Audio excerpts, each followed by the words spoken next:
Hello, Woobat Nation. Season 2 of the Regal Draft League is now upon us. The draft has been finalised. So today, we will be going over the squad that will be carrying our hopes and dreams into what will be a very, very important season for the club. In writing the script for this, I decided I wanted to go through my entire process from getting the draft board in my hands to the final squad. So this is going to be a fairly chunky video. Starting at the very, very beginning. Taking learnings from last season, I put a lot, and I do mean a lot, of time and thought into the draft this season. I still think last season was let down by my draft. Like I said in the end of season review, I drafted a good core, but then absolutely threw it away by not paying enough attention to type balance. And I didn't want to make that mistake again. So I did a lot of mock team builds and came up with a plan to stick to throughout the draft process. I also watched quite a few Jamie Boyd draft videos. I love Boyd's approach to team building, and the fact that he also loves draft and has admitted on a few occasions that draft is his favorite way to play Pokemon. It made him an almost perfect inspiration for me this season. And let's face it, anyone that can take a Teal Mask Ogerpon team to the top 4 of a regional knows a thing or two about Pokemon. Well, I took 4 key things away from his draft videos. Number 1, speed isn't as important in draft as in standard VGC, but you absolutely need to be mindful of it when drafting. Number 2, look for great lower tier value and don't be afraid to draft it early. Number 3, draft your high cost Pokemon late. If you build your team correctly, almost any S tier Pokemon will work on it. So leave it light and have the ability to pick the correct Mon for the team rather than build your team around that high tier pick. Number 4, setup. The ability to set up yourself and deny or counter your opponent's setup is absolutely huge in draft. With those in mind, and a few core team building tips from That's a Plus One, I sat down and I came up with 5 teams that I felt could work and do what I wanted week in, week out. What I was looking for were weather control, the stats and abilities you can gain or deny from your opponent by using weather are massive. Prankster support.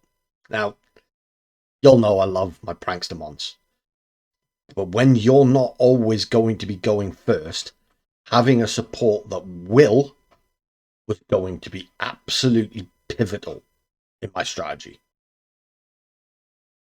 Versatile sweepers. I needed sweepers that could set up, but weren't necessarily reliant on it, and sweepers that could potentially take advantage of the weather, be that in typing or in abilities.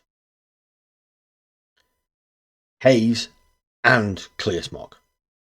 Having both would be absolutely perfect, but getting one will be enough, in my opinion, to deter setup or counter it if my opponent still goes ahead with it.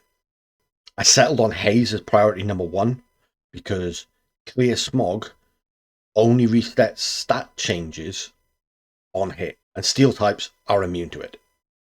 My 5 teams that I built covered each of the weathers, plus one team that didn't have an obvious weather setter, but had a couple of fast mons that could run sun or rain with sweepers for each. The core across all the teams was pretty much identical, and that I thought was crucial to my draft strategy, since if one of the weather setters went before I could draft it, I could easily pivot to one of the others without breaking the core of the squad. On to the team building process. Starting with the Prankster Mon.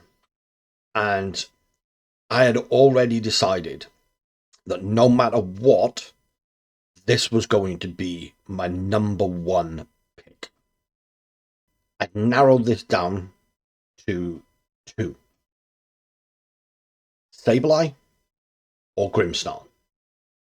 When digging into the two, I didn't think Grim was the best value at 14 points.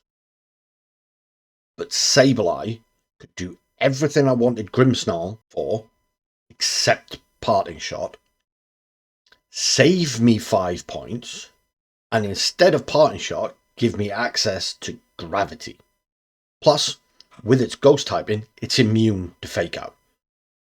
It doesn't have anything close to Grimmsnarl's stats though, which means it's going to play a little bit differently than I was used to with Grim. From there, I wanted a competitive mon. I looked at Defiant, but the Defiant mons don't have the versatility or points value that the competitive mons had. There were 3 in particular that I looked at: Milotic, Empoleon, and Gothitelle. All 3 offered incredible versatility, good bulk, reasonable damage output, and support tools that meant that they could be brought to almost every battle. After building the teams and realizing that most versions were lacking a bulky water type, I settled on Milotic as my first choice. Access to Haze, Scald, and Hypnosis put it pretty far ahead of the other 2. I had a feeling that Milo and Empoleon especially would be fairly popular, so I put this as my number 2 pick. I didn't think anyone would take one of the 2 in round 1, so I felt fairly confident I'd be able to get at least one of them with my number 2 pick. Next up, an Intimidator. I needed a solid Intimidator. Being able to reduce physical damage in an era of Pokemon play that seems to be revolving around super powerful physical attackers was going to be key. Yes, draft is different from normal VGC, but a lot of the coaches will still follow a lot of the trends that are happening in normal VGC. Digging through the tools of each of the Intimidators, I realized that there was massive value to be had with the lower cost Intimidators. The premier Intimidators in Landorus, Salamence, Gyarados, the Arcanines weren't as far ahead of the mid-tier options in Fire and Water, Tauros, or Crocodile. And then further down, you've even got Luxray, Staraptor. You can throw Overquill into the mix as well, who can all be solid alternatives without losing too much. So I decided that this would be a weather mode dependent pick, and that I get good value later in the draft. Those 3 mid-tier options would be my preference, but I wasn't going to bank on getting any of them. The last piece of the jigsaw for my core 4, as I was calling it, was a tailwind setter. Now, this may seem like it goes away from the speed isn't as important in draft point, but having the option to control the speed in a match is still something your opponent will have to respect in prep. And it gives you another way of approaching the match. So with that in mind, I decided my tailwind option had to be one of 2 things. Bulky with other support options besides tailwind, or have enough offensive options to put pressure on before and after setting tailwind. These would mean I could bring that choice to matchups without the need for tailwind at all. With those criteria, I found 4 options that fit the bill, with 1 being slightly above the rest. The 4 I had were Galarian Articuno with 125 special attack and competitive. It filled 2 roles. It could put out decent damage, but it was kind of lacking in the coverage respect. But it did have access to some really interesting support tools that I liked. Iron Jugulus. Similar to Articuno in a lot of respects, but trades the interesting support for better coverage. And the trade-off of that competitive ability for a lot more speed made it quite an enticing pick. Kilowatt Troll, the quote-unquote glass cannon option. It's got really good speed and can output good burst damage, especially with wind power, which, for those of you who aren't aware, gives it a boost to its next electric type move after setting tailwind. It also has competitive, but in my opinion, it's too frail really to take advantage of it. The top pick for me in this category, though, was Moltres.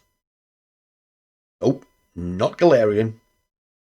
Base form Moltres. It is similar in many respects to Articuno. It's got good stats. It's got enough support tools to make it useful besides Tailwind. And it still has offensive presence, but lacks coverage. What really sold it for me, though, was that it filled the role that I wanted and was super cheap at 6 points. I honestly didn't think anyone else would want it, so I could put it way down my list. With that, I had my core 4 and my top 2 picks decided upon. Now it was time to build the team around them. I started by putting in Sableye, Milotic, Moltres, and one of the Bulls to the team builder with 5 different options. With those, I'd spent 34 points with 4 of my 9 Mons, leaving me with 56 points to build a weather team. I started with 3 Mons for each. Weather Setter, Sweeper, and a bargain buy. Snow was pretty obvious. Alolan Ninetales plus Baxcalibur. This was a core I'd been practicing with for a while on the best of 3 showdown ladder and had a ton of experience with.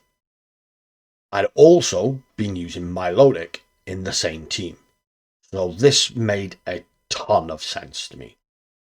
At 11 points for A9, 12 for Bax, I thought this was a really solid, pretty scary team. A9 having Aurora Veil would take the screen's responsibility from Sableye. Sableye having Encore would free up a slot for A9. So they made a really good support duo. That took us to 57 points on 6 months. The budget pick for the team was tough though. Since I didn't want to have another ice type, and there was nothing really to take advantage of the snow that wasn't an ice type. So I pivoted. I wanted to look at a strong setup sweeper that could take advantage of the Aurora Veil instead. Those were numerous and could be picked up later. So I left the snow team there.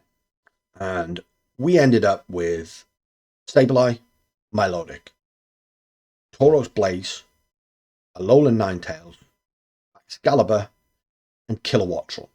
I made the swap here to Kilowattrel because I almost had to pick Blaze Tauros because I had Milotic.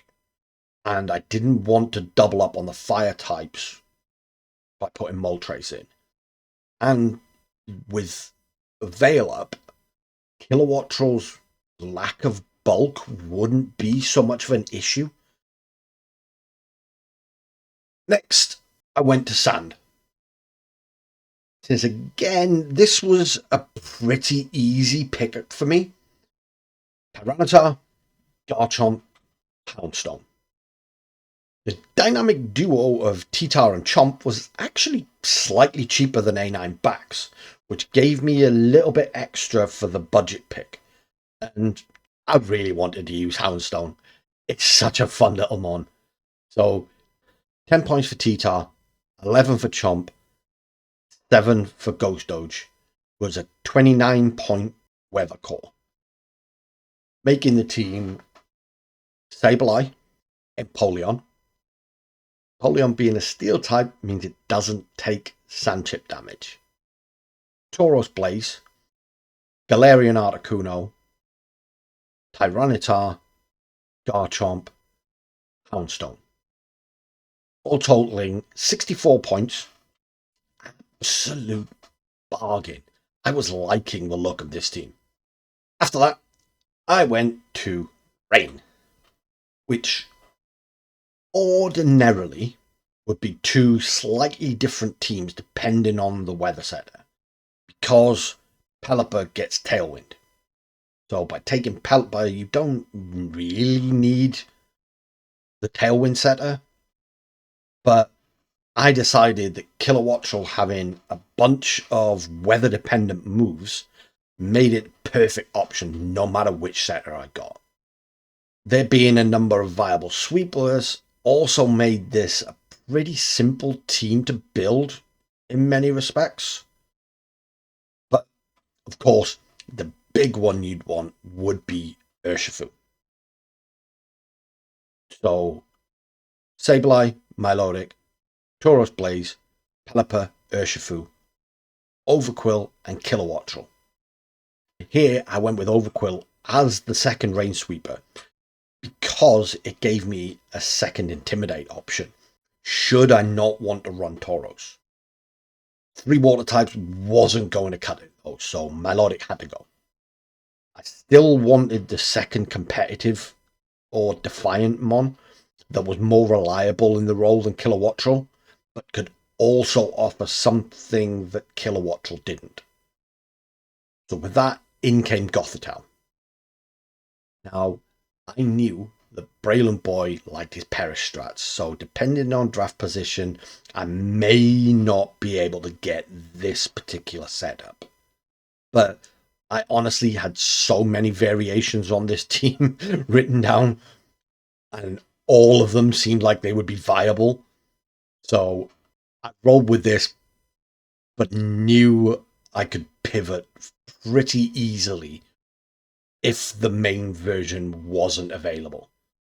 This main version, though, was running a little bit more expensive at 66 points. Finally, on to the hardest one to build, in my opinion. Sun. Torkel is the best sun setter, without a doubt. But I thought it was going to be a little bit too restrictive in draft, since it relies on Trick Room and or specific supports to be really effective. So I decided I wanted to have a core of Kanto Ninetales, a Photosynthesis Mon, and a Chlorophyll Mon. That combination could be really, really versatile. Of course, photosynthesis can be activated with booster energy, so you don't always need the sun for those guys to be effective. And with the right chlorophyll mons, they don't necessarily rely on their ability to be effective. I settled on Ninetales, Roaring Moon, and Jump Bluff. I picked Roaring Moon over Fluttermane simply because I ain't lucky enough to get number one pick in the draft, and Fluttermane was highly likely to be gone by the time I got my pick. After playing around in Showdown with different sets, I really, really fell in love with this team. So we had Sableye, Milotic, Ninetales, Roaring Moon, Jumpluff, Moltres, and Crocodile. So I started to run with this and see what other pieces I could add that would also work in the other teams. This was 61 points, leaving me 19 to add a Special Sweeper and Fake Out. I also had a couple of types that I wanted to add in Fairy and Steel.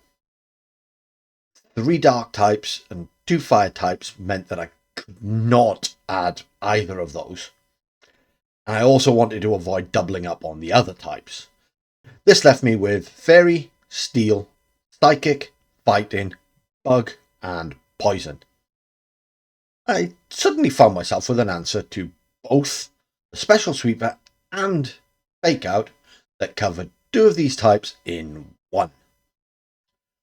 Monkey Dory.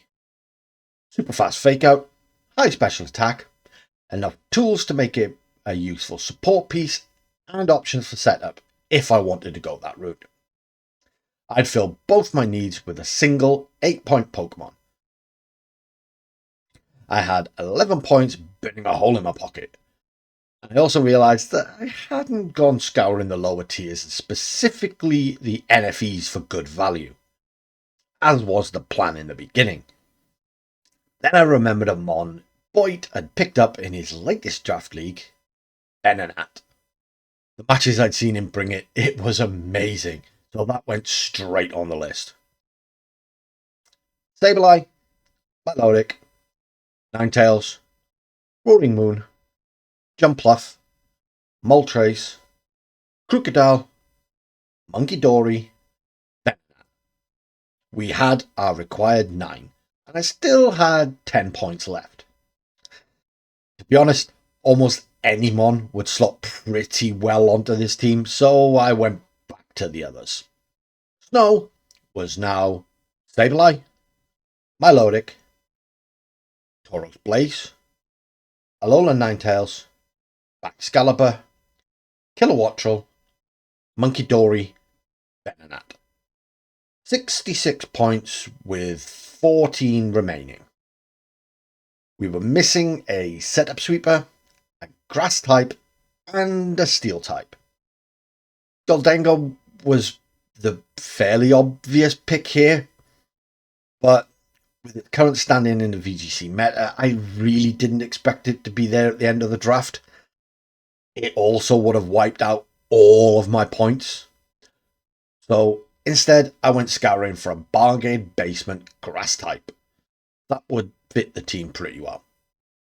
And I arrived at Poltergeist, the unevolved version of Sinistra. It doesn't get much a gotcha, but it still gets hospitality. Can hold an Eviolite and gets Trick Room. Why I didn't put this into the same tier as Fungus, I do not know. But I'm taking advantage of my own mistake. That leaves me with 13 points for my setup sweeper, which can be picked up later. Rain became Sableye, Gothtel, Tauros Blaze, Pelipper, Urshifu, Overquill, Kilowattrel, Monkey Dory, Venonat. Here we hit a few pretty big snags. First of all, 3 poison types. Overquill, Monkey Dory, and Venonat. That, combined with Tauros, made us very, very ground weak. So we needed some shifting.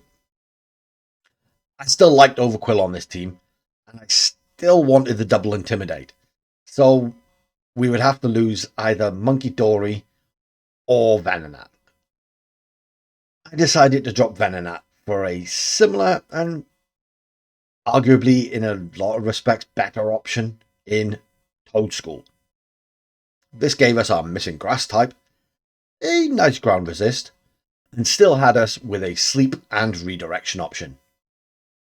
Fortunately though, we only had 5 points left and were missing an entire fantasy core. Dragon, Fairy and Steel are 3 very, very good defensive typings, and having none of them made this team pretty difficult to justify. I needed to save some points and look for alternatives. Here's where role consolidation came in.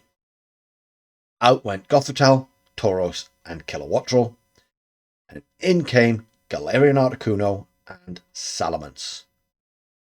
That switch up gained us a 3rd Tailwind setter and a Dragon type, kept both the competitive Mon and the 2nd Intimidate, but also brought the cost of the team down to 68 points, giving us 12 points to get our Fairy and Steel types. Well, it just so happened that one of my favourite Pokemon is both a Fairy and Steel type, Tinkaton. A little bit expensive at 8 points in my opinion, but offers a ton of support tools, and Gigaton Hammer is just a broken move. So, with a little Corviknight Hunter added in, the Rain team became Sableye, Galarian Articuno, Pelipper, Urshifu, Overquill, Salamence, Monkey Dory, Toadschool, and Tinkaton. We had a 9. The team, to be honest, looked pretty solid, and we still had 4 points to pick up some extra spice for the squad. On we go to Sand. Like Sun, we had the team pretty well set, but we were missing a Fairy type and a Grass type, with only 8 points remaining. The Fairy type was pretty obvious to me. Gardevoir. Gardy had performed so well for me last season, a bit of an unsung hero, and with telepathy, it meant I could drop it next to Chomp and EQ away. This left 2 points for a Grass type. I found a pretty interesting one with a usually useless ability because of its typing. Leavanny. Leavanny has Overcoat, which most people see as a counter to things like Spore and Rage Powder. As a Grass type, Leavanny is immune to those anyway. But Overcoat also makes you immune to Sand Chip. Perfect for a Sand team, and a fun little Pokemon for me to work with. At what would ordinarily be a bargain 3 points, but we're 1 point short, and I really wanted to use Leavanny. So we'll have to do some switching. Out goes Tauros Blaze for Luxray, and Articuno for Moltres. With this, we keep our Intimidate, we keep our Tailwind, and we keep our Fire type. Bonus being, we now get an extra 5 points. With that, we had our weather teams, and I'd smashed them together to make a bit of a non-weather team should things go a little wrong. I also came up with a bunch of alternatives for every Mon in all of the teams. Should what I wanted not be available. Around came draft day, and I ended up with the 5th pick of the draft, which honestly I was horrified with. Being smack bang in the middle is possibly the worst spot in a snake draft. But we deal with it. I was fairly confident that most of the picks I wanted wouldn't be wanted by others. So my positioning in the draft shouldn't hurt me too badly. I'd been doing a little bit more testing with the back stuff in the days leading up. So going into the draft, I kind of had my heart set on the snow version with Roaring Moon Sun team as backup. Round 1 though, couldn't have gone much worse. With the 4th pick, yes, the one right before mine, Otter took Roaring Moon. I took Sableye, as planned, thinking, oh well, I wanted the snow team anyway. Then, with the very, very next pick, Tommy took back Excalibur. Absolute disaster for me. But we still had alternatives. Stick to the plan, see what's left later. I'd already decided my second pick was going to be Milotic. I could still pivot to Sand or Rain if needed. But then, once again, the Demon Tommy strikes. In 2 picks, he completely shut down my snow team plan. He grabbed Milotic. I took Empoleon and deleted the snow team from my draft board. I was absolutely heartbroken. I decided I was going to throw the pick ordering out of the window and just make sure I got best fit for the team available. So with my 3rd pick, I took Ninetales. Why I was so set on Sun, I don't really know. Pelipper and Tyranitar were still on the board, so I still had the option of any of the weathers other than snow. Even Alolan Ninetales was still on the board, so I could still have gone the snow route with Mamoswine instead of Baxcalibur, but I didn't really want to do snow without Bax. But Sun was where I was going. I came up with a little plan on the fly. I knew who my Photosynthesis Mon was going to be, so I took Ninetales, followed by Great Tusk. Between these 2 picks, Fake Out Mon got snapped up by Weens, and my primary Intimidator in Crocodile also got snapped up. Luckily, I had backup options for both. I made the pivot from Jumpluff as my Chlorophyll Mon to Shiftry. Shiftry gets Fake Out. It also has Wind Rider as an ability, making it usable outside the sun. So I thought that was a pretty good trade-off. And I also felt that Venonat would be enough as redirection. And from there, the rest of the draft actually went pretty smoothly. And I ended up with Sableye, Empoleon, Ninetales, Great Tusk, Shiftry, Moltres, Luxray, Venonat, Kommo-o, Gardevoir, Sunflora, and Morpeko. I honestly think this, though not the flashiest team in the league, is one of the more balanced, and it's really solid with more than a few tricks up its sleeve. And I think because it's not flashy, it's getting underrated by a lot of the other people in the league. I picked up some Flora and Morpeko as like fun mons, but to be honest, they fit the team perfectly with some very, very cool tech options. Great Tusk can be an absolute monster, both in and out of the sun. Shiftry thrives in the sun, but also without, thanks to that Wind Rider.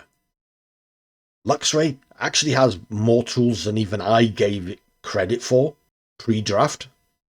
Gardevoir can function next to Great Tusk in the exact same way as it could with Garchomp. The rest is pretty much how I planned. So, despite losing a couple of the pieces I really wanted, I still ended up pretty much with version of the squad I had pre-draft.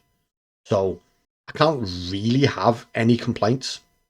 There are a couple of things I wish I'd kept track of during the draft, and honestly in prep, that might have influenced a couple of my picks, but I'll save those for the postseason review. So there you have it, my entire draft process for season 2. I'm pretty optimistic heading into the season, though looking at the few of the teams, it's going to be a real challenge to finish in the top half of the table. But that's what I want. That's what I like. A challenge. A chance to learn, to grow, keep pushing myself to be better and better with every match. As I'm recording this, I've played my week 1 match, so that will follow very quickly after. Watch out for that, and I'll see you all very, very soon.